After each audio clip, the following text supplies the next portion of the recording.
అమరావతి రైతులకు అండగా ఉంటామన్న జగన్ వ్యాఖ్యలపై ఆ ప్రాంత రైతులు మండిపడ్డారు. జగన్కు అమరావతి రైతులపై ప్రేమ ఉంటే అధికారంలో ఉన్నప్పుడు కేసులు పెట్టి ఎందుకు వేధించారో చెప్పాలని నిలదీశారు. అమరావతికి భూములు ఇవ్వని కొందరు పెనుమాక వైసీపీ నేతలు 2 రోజుల కిందట జగన్ను కలిశారని అన్నారు. ఆ సమయంలో అమరావతి రైతులకు అండగా ఉంటారని, వాళ్ల భూములు తిరిగి ఇస్తామని జగన్ చెప్పడాన్ని తీవ్రంగా ఖండించారు.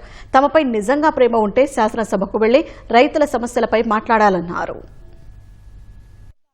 సెకండ్కి ఎన్ని అబద్ధాలు ఆడుతున్నాడు ఈ జగన్మోహన్ రెడ్డి. మోసం చేశావు, 3 రాజధానులు అన్నావు, అయిపోయింది. ఉద్యమాలు చేశాం. ఒక్క రోజన్నా నువ్వు మమ్మల్ని పిలిచావా? నువ్వు రండి, మీకు ఏం కావాలని ఒక్క రోజన్నా అడిగావా?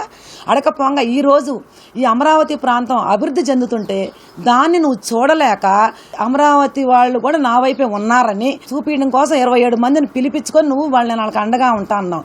ఏ రకంగా అండుకుంటావు? భూములు వెనక్కిస్తా అన్నావు. భూములు వెనక్కిచ్చేవాడు ఆ రోజు నువ్వు నాకు సామోదమే అని చెప్పి నువ్వు ఎందుకన్నావు? వాళ్ళు వెళ్ళి అంతమంది వెళ్ళి మాట్లాడింది ఏమీ లేదు. మేము హాయిగా ఉండామండి, మీరున్నన్నాళ్ళు మాకేమీ లేదు బాధ. ఆయన అధికారంలో ఉన్నప్పుడు వెళ్ళి మీరు అనాల్సింది అమరావతిని ఏ రకంగా ఇంకా వద్దు మావిగన్ పేరు అంటున్నాడు. ఇప్పటికైనా జగన్మోహన్ రెడ్డి గారు ఈ సత్యం తెలుసుకోవాలండి. మీరు ఇంకా ఇలాంటి పనులు కనుక చేసి రెచ్చగొట్టి ఇంకోళ్ళు మేము వైసీపీ అని పబ్లిక్గా అక్కడ చెబుతున్నారు. వచ్చిన వాళ్ళు వైసీపీ వాళ్ళు చాలా మంది ఇచ్చారు. 26 వాళ్ళలో మీ 3 వాళ్ళలో కూడా చాలా మంది ఇచ్చారు, కొంతమంది ఇవ్వాల. నువ్వు రైతుల పక్షాన ఏదైనా సమస్య ఉంటే రా మాట్లాడు.